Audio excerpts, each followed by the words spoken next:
আল্লাহ রাসূল সাল্লাল্লাহু তাআলা আলাইহি ওয়াসাল্লাম বলেছেন, মায়ের পায়ের নিচে জান্নাত। বলেন সুবহানাল্লাহ। মায়ের পায়ের নিচে জান্নাত। মা হলো জান্নাত, মা হলো জান্নাত, আর সেই জান্নাতের দরজা হলো বাবা। সেজন্য মা বাবা, তাই বলে আমি এটা বলতেছি না যে আপনার স্ত্রীর বিরোধিতা করতেছি না আমি। আরে নবী তো, আমার নবী তো আম্মা জানদেরকে ভালোবাসতেন, মহব্বত করতেন। স্ত্রীকে ভালোবাসা, স্ত্রীকে মহব্বত করা আমার নবীর সুন্নত। স্ত্রীকে মায়া করা, মহব্বত করা আমার নবীর সুন্নত। আর মাকে ভালোবাসা, মায়া করা আল্লাহর হুকুম ফরজ, আল্লাহর হুকুম ফরজ। সেজন্য বলি যুবক ভাই, আমার যুবক ভাইদেরকে আমি বলতে চাই, আল্লাহ তাআলা এত বড় নিয়ামত দিয়েছেন, এত বড় সম্পদ দিয়েছেন, এই সম্পদকে নষ্ট করা যাবে না, এই সম্পদকে ধ্বংস করা যাবে না। ও যুবক ভাই, আল্লাহর নবী বলেছেন, হুমা জান্নাতুকা ওয়া নারুকা। ও বান্দারে, এই যে তোমার মা বাবা তোমার জন্য জান্নাত, এই মা বাবা তোমার জন্য আবার জাহান্নাম। ও বান্দা, তুমি তোমার মা বাবার সেবা যত্ন করে তুমি জান্নাতটা হাসিল করে নাও, আর মা বাবার নাফরমানি করে রে বান্দা তুমি জাহান্নামের হকদার হয়ো না। আমার যুবক ভাই, আজকে তোমার ঘরে সুন্দরী বউ আসছে বলে আজকে তুমি আদরের মাকে ভুলে গিয়েছো। আজকে তোমার ঘরে বউ আসছে বলে জগৎ জননী মাকে তুমি ভুলে গিয়েছো। ও ভাই, না না না না না, মা তোমাকে জান্নাত পর্যন্ত নিয়ে যাবে, মা তোমাকে জান্নাতের রাস্তা দেখাইবে, মা তোমার জন্য জান্নাত হয়ে যাবে। ও যুবক ভাই, তাই বলে স্ত্রীকে ভালোবাসা যাবে না আমি এটা বলতেছি না। না না, স্ত্রীকে ভালোবাসুন, মন দিয়ে ভালোবাসুন, অন্তর দিয়ে ভালোবাসুন, জান দিয়ে ভালোবাসুন।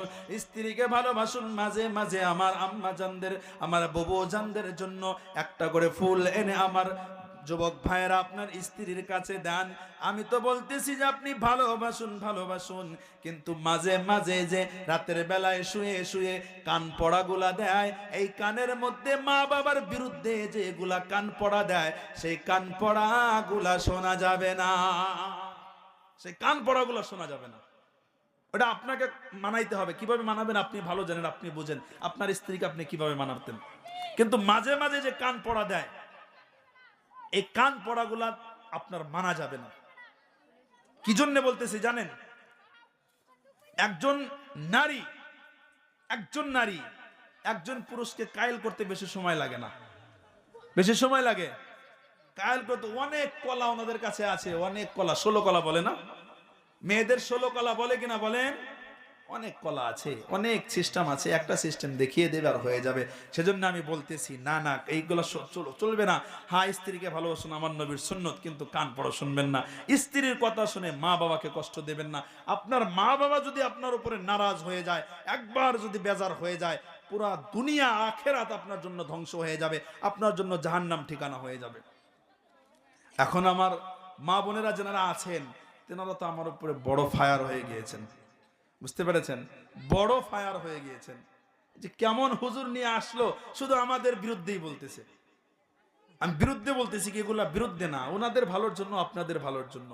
তারপরও আপনাদেরকেও কিছু বলি যে শুধু আপনার স্ত্রী উপরে আপনি হুকুম চালাবেন, আপনার স্ত্রীর উপরেই শুধু আপনি হুকুম চালাবেন, স্ত্রী যা করবে আপনার হুকুম মতোই চলবে, এটা না। আপনিও কিছু স্ত্রীর সহযোগিতা করুন, স্ত্রীর কাজের মধ্যে আপনি কিছু সহযোগিতা করুন। আমার নবী করতেন, আম্মাজানদের কাজের মধ্যে সহযোগিতা করতেন। এক সময় আমার নবী রুটি বানাইতেছেন। কি বানাইতেছেন বলেন? রুটি বানাইতেছেন।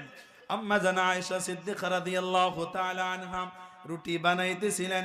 সেই সময়ের মধ্যে আমার নবী রাহমাতুল লিল আলামিন নবী, দো জাহানের বাদশা নবী, যে নবী রাষ্ট্র চালাইতেন, সমাজ চালাইতেন, সংসার চালাইতেন, সেই নবী রুটি বানাইতেছেন। আম্মা জানা আয়েশা বলতেছেন, ও গো নবীজি, আপনি কেন রুটি বানাইতেছেন গো নবী? ও নবী, আপনার কষ্ট হবে নবী, ছাড়েন, আমি তো আছি, আমি আয়েশা বানিয়ে দেব। আমার নবী বলতেছেন, আয়েশা, তুমি না আমার জন্য কতই না কষ্ট করো, কতই না মেহনত করো, কতই না পরিশ্রম করো।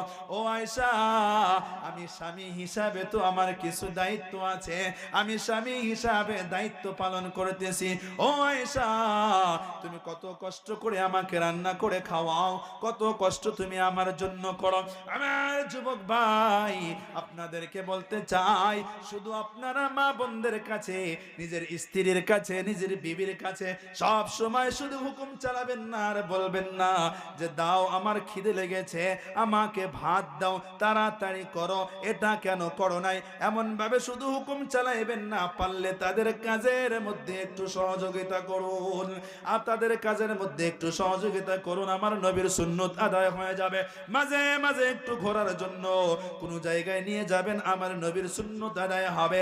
মাঝে মাঝে একটু কোনো ধরনের একটা গিফট এনে দেবেন, কোনো ধরনের একটা উপহার এনে দেবেন, তাদের মনটা খুশি হয়ে যাবে।